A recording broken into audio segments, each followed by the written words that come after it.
Untuk memastikan penyebab kebakaran di Masjid Jakarta Islamic Center, petugas Pusat Laboratorium Forensik Mabes. Baik, itu adalah 6 poin yang kami sampaikan kepada Anda, perbedaan antara eksepsi dengan dakwaan yang disampaikan oleh jaksa penuntut umum. Untuk bisa memberikan pandangannya, analisanya mengenai hal ini, sudah hadir ahli hukum pidana bersama saya di studio, Bapak Ahri Samir. Kemarin kita melihat persidangan yang pertama, ini yang kedua, secara daring, yaitu Bang Martin Lukas Sibanjuntak selaku kuasa hukum dari keluarga Brigadir Yosua. Selamat malam Bang Martin. Selamat malam Mbak Putri. Baik, apa kabar? Baik Bang Martin. Bang Martin, bagaimana melihat tadi bahwa kami sudah sajikan antara perbedaan eksepsi dengan dakwaan? Ada tanggapan mengenai hal ini? Ya pasti ada perbedaan. Ferdi Sambo ini yang mengatakan bahwa dakwaan jaksa penuntut umum tidak konsisten, terutama juga terkait dengan adanya tafsir perbedaan dalam dakwaan, yaitu soal perencanaan pembunuhan. Ya, mengenai perencanaan pembunuhan Sudah melawan jaksa penuntut umum. Kemudian juga kita mendengarkan kemarin tadi yang mengatakan hingga saat ini juga masih kekeh dengan pendapatnya. Memang dakwaan jaksa ini tidak konstruktif itu sesuai dengan keinginan dari jaksa penuntut umum. Kemungkinannya seperti apa? Pertimbangannya segera kembali. Nah, ini juga menjadi salah satu perdebatan Pak Ahyar yang dinyatakan oleh jaksa penuntut mendengarkan bagaimana kemudian jaksa ini mengungkapkan bahwa kuasa hukum dari Ferdi Sambo tidak mengerti bahwa setelah penuntut umum mencermati uraian eksepsi atau nota keberatan penasihat hukum terdakwa Ferdi Sambo, rupanya penasihat hukum terdakwa Ferdi Sambo tidak memahami maksud dari pasal 143 ayat 2 KUHP. Nah, dalam diktum itu juga menyebutkan bahwa penuntut umum membuat surat dakwaan yang diberi tanggal dan ditandatangani serta berisi uraian secara cermat, jelas dan lengkap mengenai tindak pidana yang didakwakan dengan menyebutkan waktu dan tempat tindak pidana. Penilaian Anda terhadap yang disampaikan oleh jaksa ini?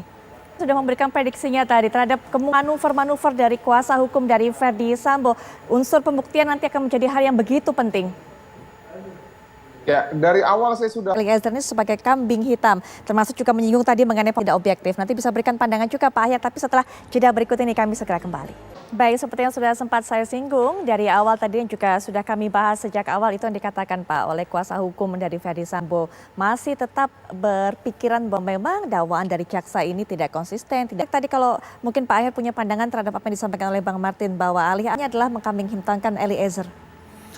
Nanti saat diumumkan majelis hakim akan menolak eksepsi, dan Pak Ahyar punya pandangan tersendiri bagaimana oleh kuasa hukum Ferdi Sambo dan juga Putri Chandrawati? Saya berpandangan lain, itu wajar saja. Saya orang yang tidak terlibat, bukan para pihak di sini. Itu pandangan saya ini adalah untuk dilanjutkan ke tahap pembuktian. Berikutnya, Tetapi tentu semua penasihat hukum, jaksa boleh berbeda pendapat. Pendapat penutup dari Bang, silakan Bang, singkat. Ya, lagi mengapa ya sebenarnya kalau memang yang dituduhkan itu ataupun pembicaraan perencanaan itu tidak dari Magelang, kenapa kok HP itu HP para ADC ya semuanya diganti dengan yang baru? Itu kan juga jadi pertanyaan Mbak Putri. Di mana HP itu sekarang? Apakah nanti digunakan sebagai barang bukti untuk mengungkap kasus ini?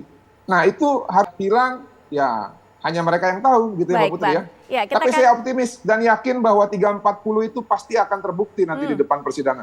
Baik, kita akan tunggu. Terima kasih. Ya, kita akan tunggu bagaimana kelanjutan dari persidangan ini. Terima kasih Bang Martin sudah meluangkan waktu memberikan tanya. Pak Ahyar juga terima kasih sudah berkenan datang membincangkan ini, sekaligus juga menutup jumpa kita di Apa Kabar Indonesia Malam. Kali ini kami akan kembali esok 18.30 waktu Indonesia Barat. Jangan sampai dilewatkan. Saya Putri Viola pamit. Selamat malam. Sampai jumpa.